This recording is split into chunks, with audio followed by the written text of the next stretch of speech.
Using the right incense sounds so easy. Just find something that smells good to you, right? Many commercial incenses are named according to the intention for which they were made. Cones or sticks? What could be easier? But before you light it, you may want to consider a few points about incense, why it may be commonly used, how it was made, and the best ways to use or not use each type. Greetings! Today is all about incense, and who doesn't love incense? For many of us, our first experience with incense was in church. In the Catholic Church, they traditionally burn a combination of resins, typically something made from frankincense or myrrh or benzoin or perhaps copal. And there the priest burns it in a censer that is on chains and it is swung. It's called a thurible. And he swings the incense as he walks through the church, and that is in his role as mediator between the people and God. It is meant to symbolically lift the prayers from the people in the presence and put in the presence of God. Something like that. It's been a while since I've been in church. Okay. For others of us, our first experience with incense may have been in a college dormitory, where it used to be anyway, commonly burned to cover up the odor of something else that was commonly burning in the college dormitories, if that makes sense. If you're of that age, you know what I'm talking about. But most important, and why we're here today, is we are going to be talking about incense that is used by witches. It's probably, if it is second, I'm not sure, only 2 candles. Maybe incense is much more commonly used than candles, I'm not sure.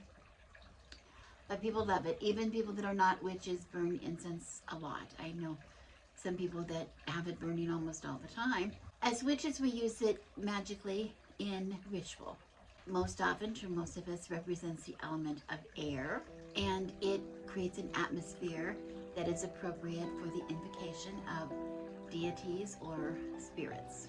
Likewise, in spell work, it is used as, at least by me and by many of us, to represent the element of air, yet where we take something that we are trying to consecrate or bless or use as either a talisman.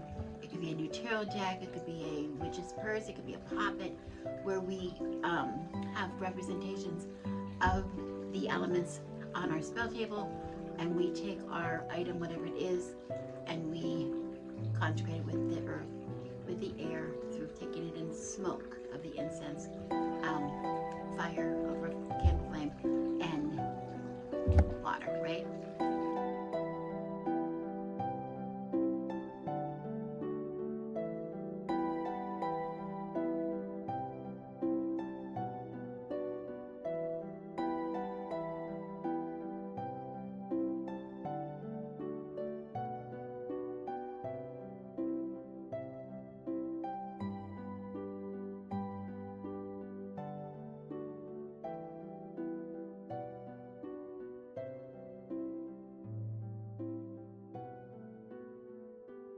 In this instance, it is the smoke that is important rather than maybe the fragrance of the incense. We hear all the time that incense is a magical tool, but do you know why it's considered to be a magical tool?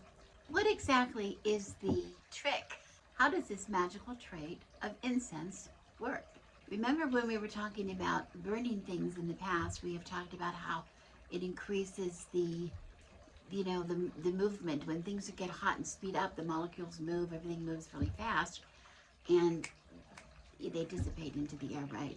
Well, in natural incenses, natural ingredients, when those things are heated up, when they are lit and heated up, it is believed that the magical properties within them can then be released into the air, and then they can be used for magical purposes. And how do you know what those are? Well, this is the kind of things we look up we look up for something under magical correspondences or magical properties.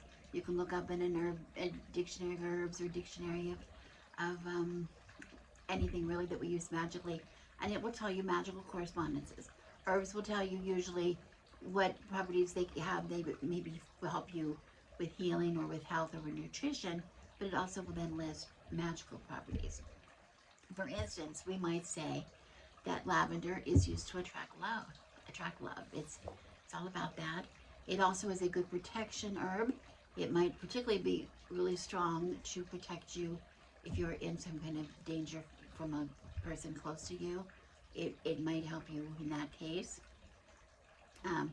If you look up the magical correspondences of something like stinging nettle, it might say that it's good for removing curses, or it might help you with physical healing if you're in need of that. If you look up mugwort, for instance, it might tell you that it's really good protection spells. It's really good to ward off psychic attacks from other people that wish to hex you or cause you harm some way psychically. It also may be used to strengthen a spell that you already are doing. You want to add mugwort to it. The list goes on, and they're not always, people do not always agree on the magical properties, but what's important is what are the magical properties for you. You know, for you, you might know something is really good for it'll get a certain result if I use this herb, this incense, okay? Now, notice that I hope you noticed that I said we were talking about natural incenses. We are talking about something that you would see in my cupboard. If you went to my cupboard and you looked, you would see jars or bags of lavender flower. You would see jars or bags of dried nettle leaf, stinging nettle leaf. You would see jars or bags of mugwort. You would see jars or bags of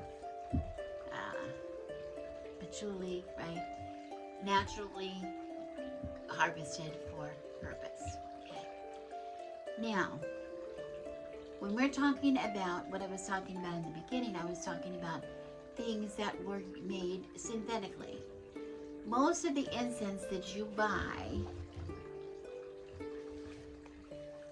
packaged incense, either in cones or packaged incense, perhaps in boxes as sticks, are not naturally produced. Okay? They're not naturally produced.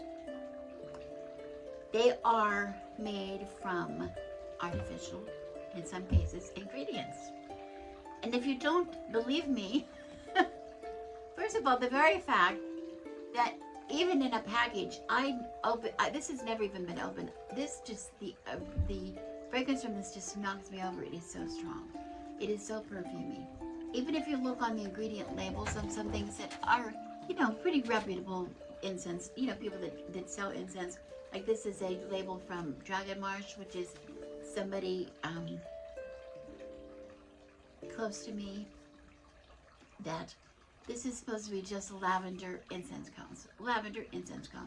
But if I turn over on the back, and in the States, I don't know what it's like in other places, but in the States, they really have to list the ingredients on labels. It's pretty much a requirement.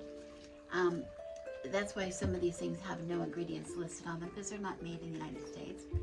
They come from who knows where. And it just says, this one says, a fragrance that creates a mood of tranquility and peace of mind. Traditional Japanese style incense. It says nothing about that there's any any natural ingredients in here at all. But even going back to Dragon Marsh, which says, and this is nothing against Dragon Marsh, I really do like Dragon Marsh. I'm not saying don't buy from Dragon Marsh. These cones, lavender incense cones, it says on the back, contains blank cones, essential and perfume oils. It doesn't say natural essential oils or organic essential oils, first of all. It just says oils. It doesn't say anything about lavender flower in here at all. There are no lavender flowers. And it says perfume oils. There's nothing natural about perfume. It's synthetically made. This is a synthetic product. Now, why is that important? The use of perfumed, dip, or synthetic incense or essential oils is generally avoided doing magical work, since artificial materials are believed to not contain the energies that are useful for magic. The things that I told you lavender is good for, we're talking about the lavender flower or the lavender leaf. And we're not talking about something that smells like it might be lavender. That doesn't have natural properties in it. Now, what does that mean? What does that even mean? Well, this is where you have to make a decision. It's not something that is good or not good. But when you're going to be ready to use incense, you want to make a decision. Because is it important that your incense smells like lavender, or is it important that your incense releases these magical properties of lavender that you want to have your result from your spell that you're doing? It might really be important to you, and it might be important in a way that you don't even realize what I'm saying. Sometimes when you take a natural ingredient, such as, let's say, lavender flower, I'm not saying, but if you burn lavender flower, it doesn't necessarily smell like lavender. Like if you go out and smell in the garden, know how wonderful that smells. It doesn't mean when you burn it, it's going to smell the same. So sometimes things smell downright bad. They don't smell so good when you burn them. So if that's an issue with you, you might be happier with the smell of lavender, which to me does not really smell like lavender. It smells like, I don't know, it kind of gives me a headache, but it doesn't smell. It smells like it tries to be lavender, but it's just not. Okay. But that's just me. I'm kind of sensitive to it. But this is one of the ways that one of the reasons that I use blends. That's one of the reasons that I make incense blends rather than I very rarely make just lavender incense. Okay. Lavender is an ingredient in my blend, and it wouldn't be lavender. I'm not saying lavender doesn't smell good. I'm saying some things don't. So I usually have different ingredients in a blend because I might want to balance. One of the things I want to balance is maybe how does it smell? We want it to smell good. We really do want it to smell good. It increases our, you know, if our environment smells magical to us, it increases, I think, the potential of the magic there. I think that's part of it. It may sound to you that I really do not use commercially produced incense, either cones or sticks at all, but that's really not the case. I guess it wouldn't seem like that at all, actually, if I'm showing you cones and sticks that I have in my house. So maybe you weren't thinking that anyway. Maybe that was just me thinking that you were thinking it. I have to say, though, I don't prefer it. And I don't prefer it not just because it doesn't really have the magical properties that I'm looking for, but I don't prefer it because I'm very sensitive to it. I have to have a window open, very well ventilated area if I use it at all. Which you really should anyway. If you're going to burn anything, you really should have, you know, ventilation. But I had this incense in a drawer, and I just opened the drawer, and the smell all at once, it really irritated me. The smell of strong perfumes are very bad. I'm very sensitive to them, which I think a lot of people are now. I didn't used to be, but I really am. There are certain aisles in the grocery store I haven't been able to go down for years in those aisles because everything is the fragrance. All these fragrances that they put in everything anymore, it's really too much for me. I can't take it. So I will get bad headaches from it. Sometimes it gives me respiratory problems. I've been to rituals, you know, particularly in the dead of winter when all the windows are closed and they're lighting incense and things on the altar, around our altar. And I can't sing. All of a sudden I lose my voice. My singing voice is completely gone from just inhaling that incense or whatever. Okay. So, but there are some times when I really do use it, and sometimes when I was really happy to have it. I had a couple unfortunate times where a dead animal, probably a possum, died in a place that we didn't we couldn't see right away out in our yard, and the smell was so horrible. But a possum died, which created a really bad, horrible odor. But worse than that, we believe the possum had a litter of baby possums underneath our deck that is off of our bedroom. And at that time, we couldn't get to the deck. It was too big. We couldn't get underneath it to remove them. So we just had to wait. It was very horrible. I hate that you would say it. We had to wait until the smell went away. And in the meantime, I got every strong cone of incense I could find out of my drawers and just kept them lit all the time because the smell was so overpowering. One of my favorite incense burners of all time, I use every Yule. It came from Germany when my husband was working in aerospace. We went to Airbus. He had to go to Airbus on a job in Hamburg, and I got to go with him. And there was a little shop there, just a Santa shop, all Santas, and it was so cute. And they were these little guys that are little incense burners that are I can't have Yule without that. The incense smell comes out of his pipe, and I just love it.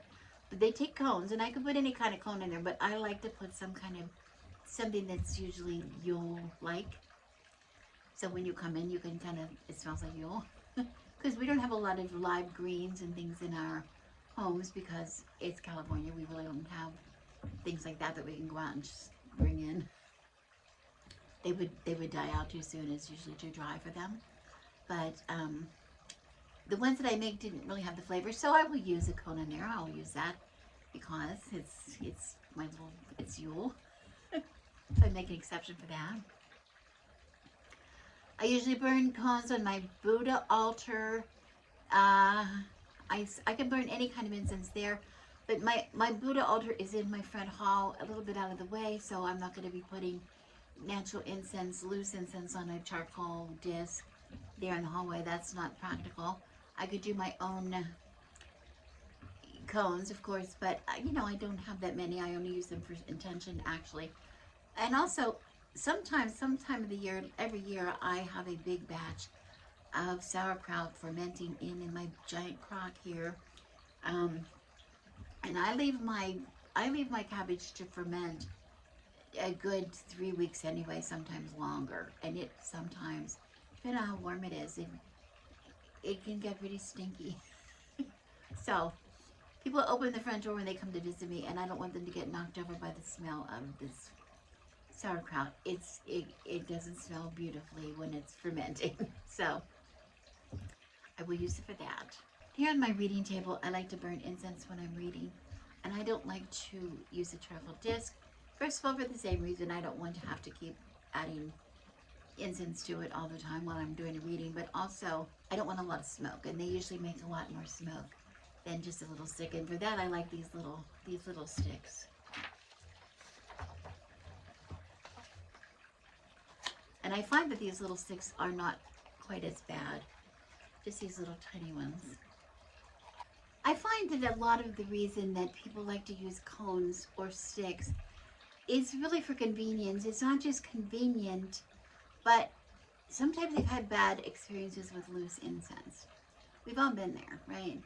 Sometimes the incense doesn't burn properly. You light it and it burns immediately, and then it goes out immediately, or it burns a few minutes and then it goes out. You find like you have to be lighting it constantly. If that is the case, it's a matter of the balance of your ingredients.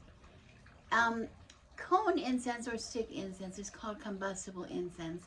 It means that it will light on its own. You can light the cone, you can light the stick, and it burns and then until it's gone, and then it goes out. When something on a loose incense is non-combustible incense, you need something to make it burn. In that case, we usually use a charcoal disc, which we light that, and as that burns and the incense is put on top of the disc, that releases those magical properties that we've been wanting to have into the air, right? But you cannot just put anything on a charcoal disc and make it burn. It's not going to happen. It might burn for a second or a couple of seconds or something, but then it'll go out. And I'm talking about the things that we consider the aromatics. the things like the lavender flower, or the things like the chamomile, or the things like the, you know, basil or rosemary, yes, they will light, but they will not stay lit. In order for those to stay lit, you must have something that we refer to usually as the base. The base is that thing that will burn and keep the incense burning for you. And then it's usually some kind of a wood, like cedar or pine or sandalwood, something like that. Sandalwood is very common. We love sandalwood. A lot of us like to burn sandalwood on its own. It's an aroma that we like, a fragrance that we like. But the problem with some woods, and then you can combine other aromatics with it, okay? The problem with some of those woods are they're very strong. If you just burn pine, it's very, very overpowering. So if you're going to use some kind of a wood like that, you have to have a combination of other things maybe to tone that down, and things that will not clash. And that's where the art of making a really lovely smelling loose incense blend comes in. But remember, I make them for purpose. I make them for magical purpose, okay? So what is the property of some of those woods? I consider those when I'm building my blend, okay? There's another part of a resin, a incense that I include in a lot of my incenses, that is resins. And resins, like I mentioned earlier, in the church, they burn resins. Those resins like myrrh and frankincense, benzoin, copal. Dragon's blood is one I use all the time. I love this. I love the magical properties of dragon's blood. It is a resin, and that is a good thing to put in there, and that will keep, you know, resins you can burn on your own. You don't have to even have them with, they don't have to be mixed with anything to burn. I hope you can see that. And then I'm just going to lay it carefully in the sand. We don't want to bury it in sand because we don't want it to go out. And you can see when charcoal is being lit, you can see it.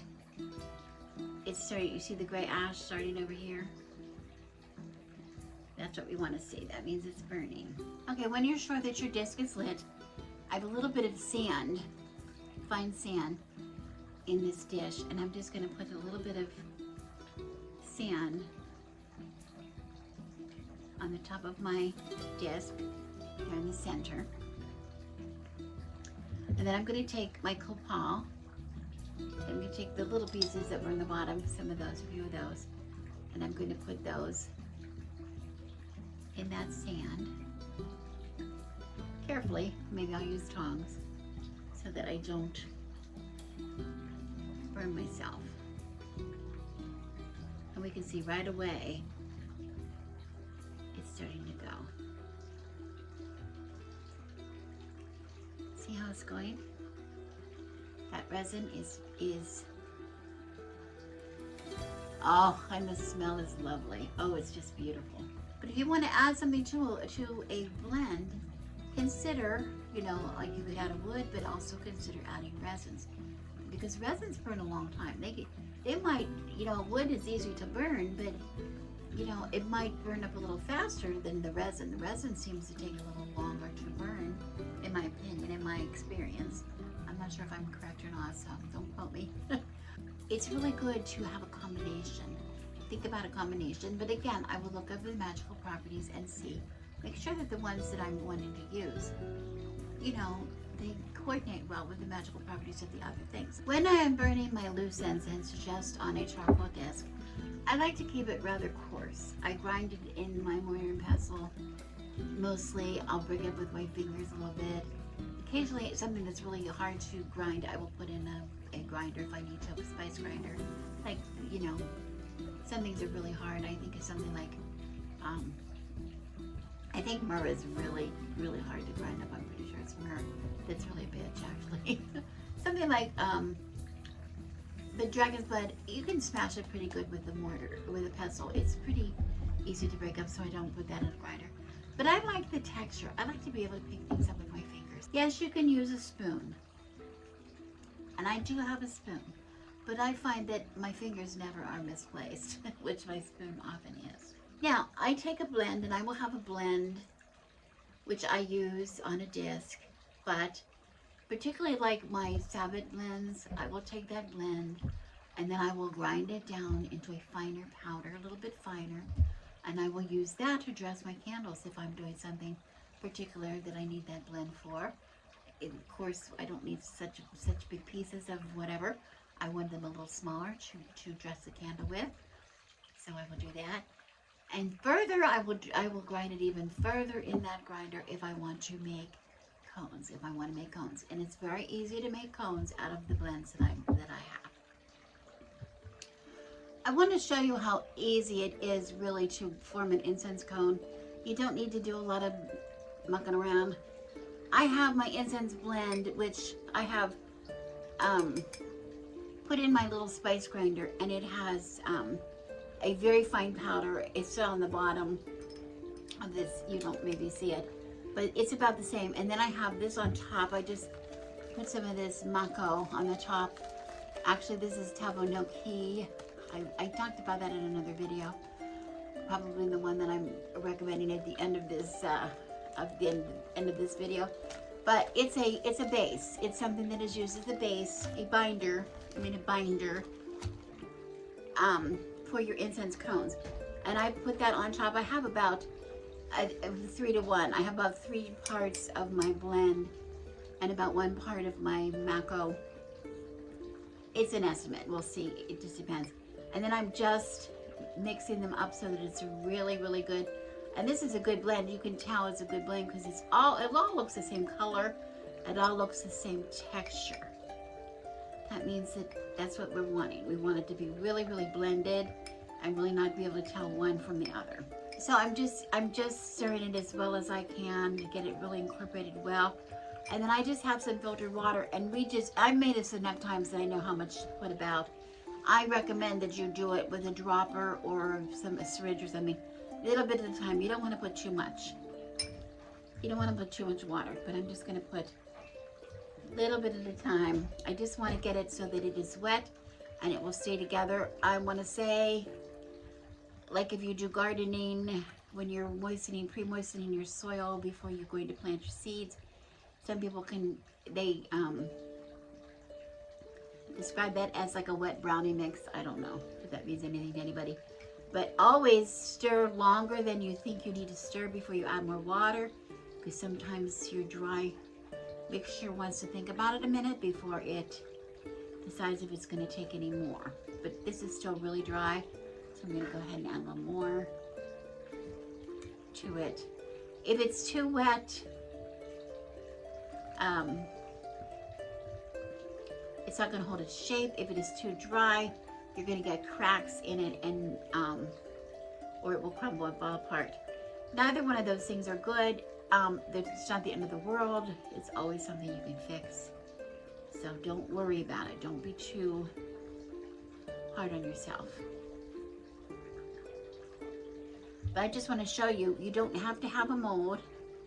We do have molds. We have some couple molds that I use if I want to make a lot at a time. But in this case, I'm just making, I want to show you anybody can do this. You don't need to buy your incense cones, you can make them. Okay, so this is the idea, and I'm going in with my fingers. And I'm trying to see if I can get this to hold together. Because that's the trick. I want to blend it and get it to, I want it to be able to form a ball. And it's going to stay together. And you see, I make a ball, but just with the tiniest little bit of pressure, it falls apart. So I want just a little bit more water. A little bit more. And if I put any more in, I'm sure that's going to be too much. You just have to, experiment with it and see what works. You'll be able to tell right away. And if you put too much water in it, you can add some more of your powdered, some kind of one of your powdered herbs or whatever you're putting in there. Okay, there we go. Now it's nice and it's keeping its shape. Okay, so I don't have a mold for this. I'm just going to form it. So I'm just taking a small piece, maybe about that size. What size would that be? I'm not sure.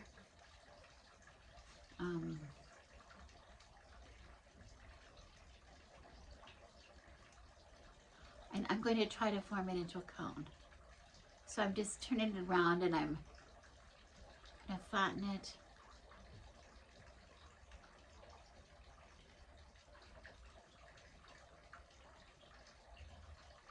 And I really want to squeeze that together before I form it because I really want it to stay. I don't want it to be dry.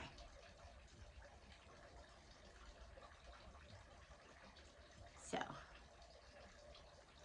try to get it to have some kind of a point at the top and flat on the bottom.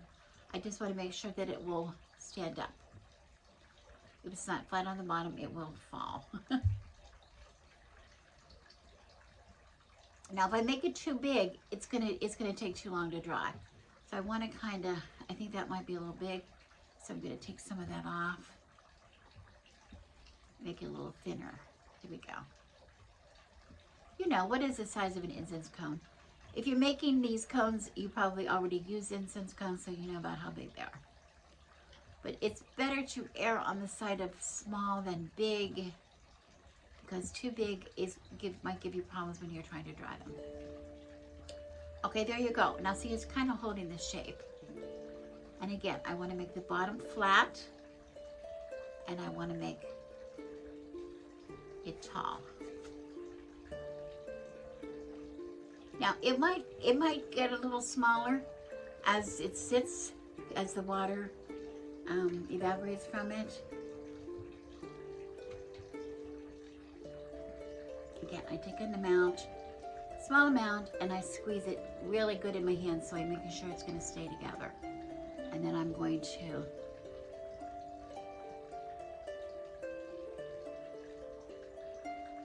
keep flattening it, keep making it narrower at the top. It's a cone, it wants to be shaped like a cone. And there I am, putting it down. Here we go. And I just keep doing it till I run out of stuff. And I'm just gonna leave these in this pan until it is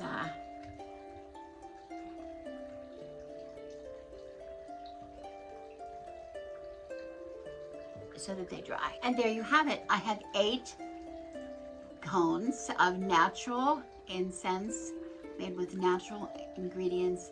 And when they are good and dry, then we can store them in a,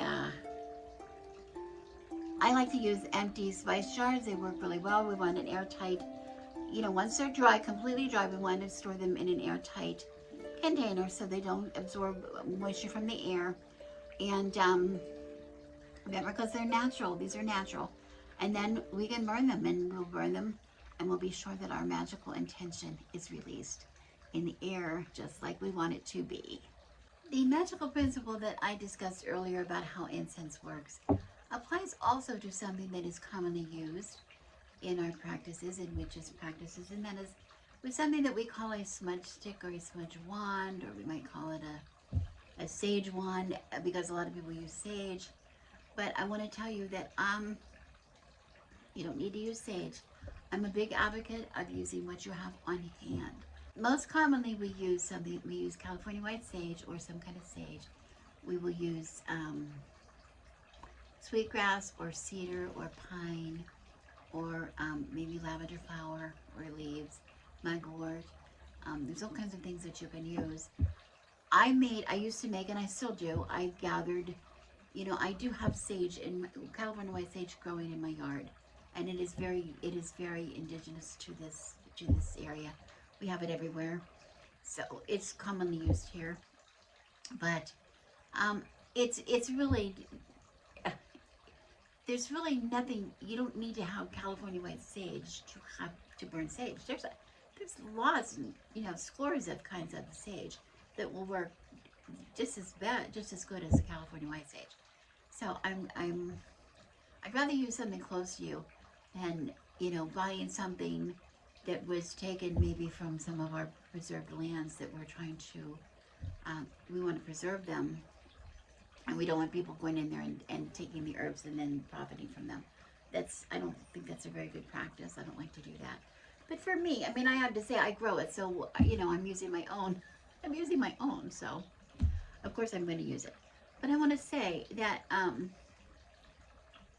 I've made some beautiful sticks out of all kinds of things, not just California white sage, but here I have a picture here of these garden bundles that I make where I would go out and fix things from my garden. I might put some sage in there, but I might put lavender, I might put thyme, I might put,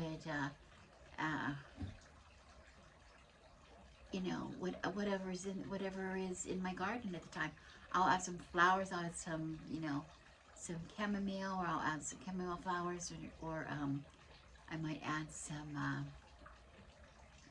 marigolds, or nasturtium flowers, or honeysuckle, or you know, mint leaves, anything that I have growing in my garden at the time.